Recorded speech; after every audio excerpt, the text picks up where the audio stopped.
I have been covering some of the best ETFs for maximizing growth, maximizing income, and minimizing downside risk. Now, a lot of you guys have been commenting about your own ETF combinations, which I really appreciate. So I'm going to create a little series where I dissect some of the most popular ETF combinations and evaluate their efficacy. And I will be making a video on a 4 ETF portfolio that I personally think can be very powerful, so definitely stay tuned for that. But today, I will be breaking down one of the most common ETF combinations that I've seen amongst my subscribers and pick it apart so that you can get a thorough understanding of why the combination is either good or bad, how each ETF could be improved, and if there are better alternatives out there. If you guys are enjoying this content and find it helpful, please do me a little favor and hit that thumbs up button for the YouTube algorithm. It really helps out my channel and I really appreciate it. So thank you guys so much. Let's move on. So this brings me to SCHD and SCHG.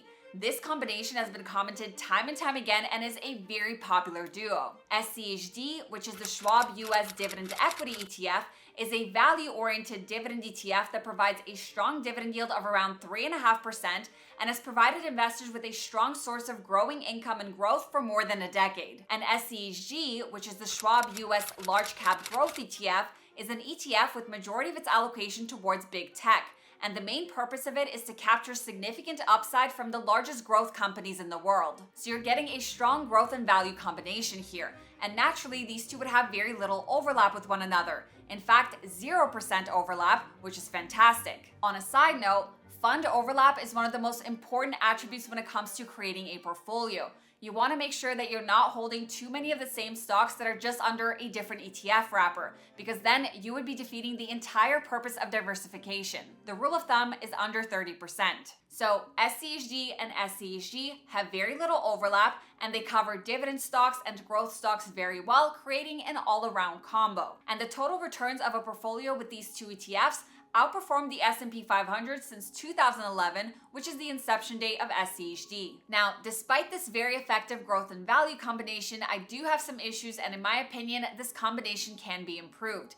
Plus, I think that each ETF can be improved as well. To begin, I think that SCHD is very favorable moving forward, so I don't have issues with it right now. With growing market uncertainty, investors favor dividend assets because they naturally exhibit less volatility. And with more interest rate cuts coming, fixed income investments will provide less and less income, which will prompt income investors to seek dividend ETFs. Also, the stock selection criteria of SCHD works very well in today's economic environment, and I've explained this in detail in my previous video, so you can check it out right here.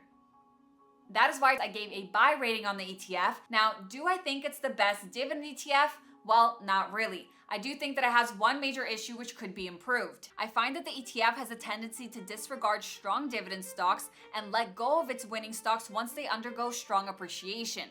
And that is strictly because of one of its stock selection criteria, the IAD yield. Now remember, SCHD uses other screening tactics like 5 years of consecutive dividend growth, free cash flow to total debt ratio, and return on equity, which are all fantastic. The IAD yield is used at the end. This criteria basically finalizes the screening process by giving an edge to stocks that have a higher dividend yield. So the ETF may disregard strong dividend growth and free cash flow companies strictly because of their dividend yield percentage, which can hinder total returns. But more importantly, during its reconstitution process, this criteria will cause the ETF to let go of its strong performing assets when they appreciate a lot in value, because their dividend yield percentage drops as a result. There's always an inverse relation between the price of the stock and the dividend yield, because the dividend yield is calculated by dividing the annual dividend per share by the stock price per share. So as the price increases, or the denominator of the fraction increases, the value of this equation drops. And the perfect example is Broadcom.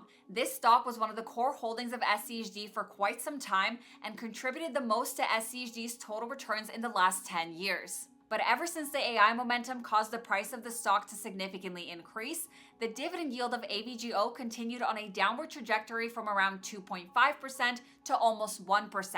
And this caused it to be completely removed from the ETF's holdings, which I personally felt was a mistake. And if you guys want access to these amazing tools along with in-depth fund analysis, market insights, ETF breakdowns, and more, then I highly suggest to sign up with Seeking Alpha. You guys can use my link to get $30 off their annual premium plan. You can also save $160 off their Premium and Alpha Picks bundle. And I personally use these tools together every single day, so I highly suggest you guys take advantage of the sale. Given the current economic trends, I think that SCHD's dividend yield criteria will actually work in favor for the ETF. So please understand that my previous buy rating on SCHD is heavily based on changing economic trends.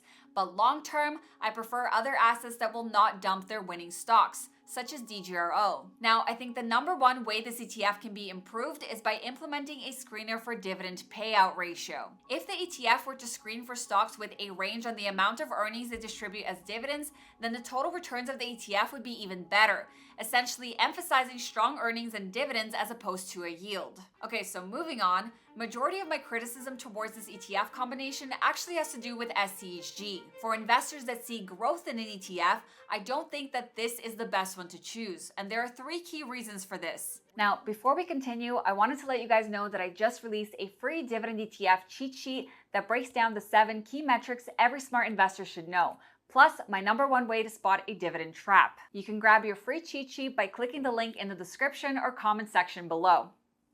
To begin, SCHG holds over 200 individual stocks.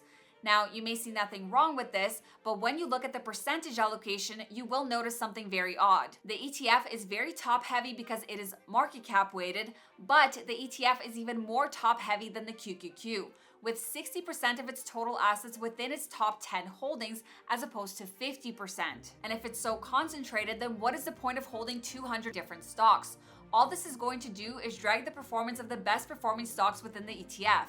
You see, diversification is beneficial for dividend ETFs because the whole purpose is to minimize volatility, and when you're well diversified, it helps. But when it comes to growth, especially in an ETF that is top heavy, diversification is definitely working against you. All it does is drag the overall performance of the strongest companies. And this is a very similar issue to another well-known ETF, VGT. This ETF holds 320 different stocks and 60% of its assets are in its top 10 holdings.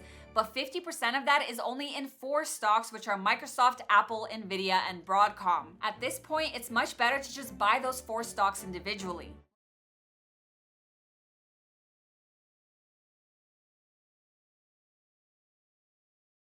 When you look at this chart, you can see how heavily skewed SCHG is towards its main holdings.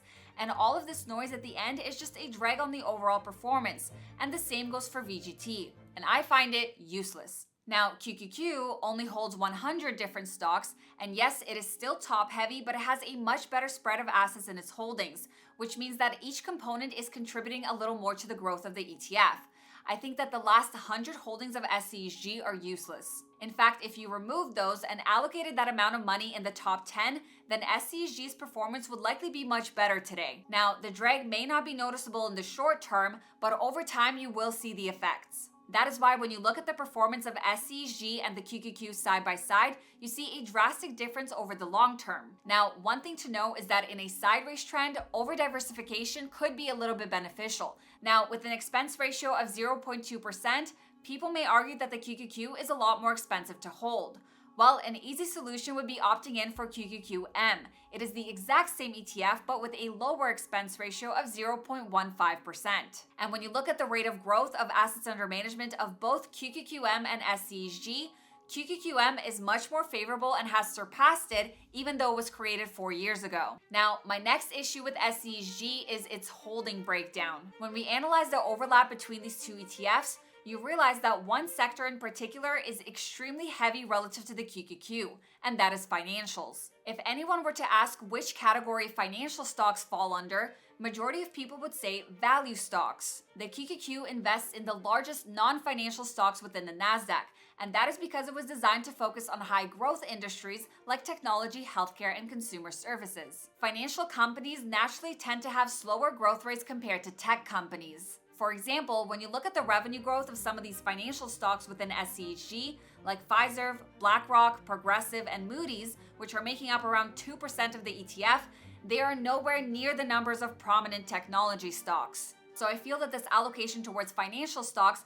is better off being invested in high growth stocks. And although 4% really doesn't seem like much, over the long term, it will definitely have an effect. Now, the other major downside to SCHG which isn't talked about enough, has to do with the options market. SCHG practically has no options market, and it's understandable because people just want to buy and hold the ETF and kind of forget about it. But if you have the flexibility to employ simple option strategies like covered calls or put spreads, in my opinion, that can give your portfolio an edge in the long term, and more importantly, the ability to hedge when necessary. Covered call strategies can be very effective in producing extra income, which you could then reinvest into your desired ETFs. You can also employ put spreads in order to hedge your portfolio, creating a position which would increase in value while the price of the ETF drops in value. So the lack of this option, in my opinion, also pulls away from the efficacy of SCHG as a long-term growth ETF. So overall, my biggest concerns with SCHG are its useless over-diversification,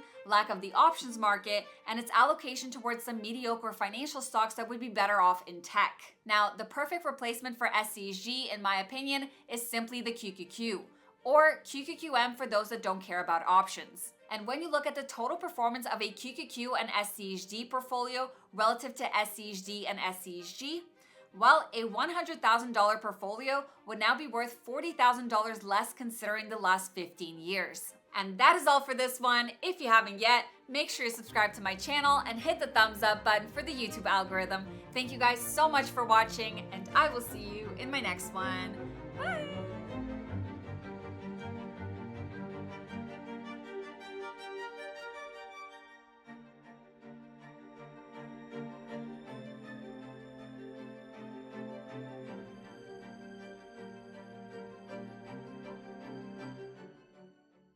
This video is for educational and entertainment purposes only and is not financial, investment, tax, or legal advice. Discussions of ETFs, investing strategies, market updates, or specific funds are general, not tailored to your financial situation, and should not be relied upon for decision making. Investing involves significant risks, including total loss of principal, and past performance does not guarantee future results. I am not a registered financial advisor. My content reflects personal research and publicly available information. I may earn affiliate commissions from mentioned products or links disclosed per FTC guidelines, but these do not influence my opinions. Always consult a licensed financial professional and verify information independently. By watching this, you agree I am not liable for any losses or consequences from your actions. International viewers should consult local regulations.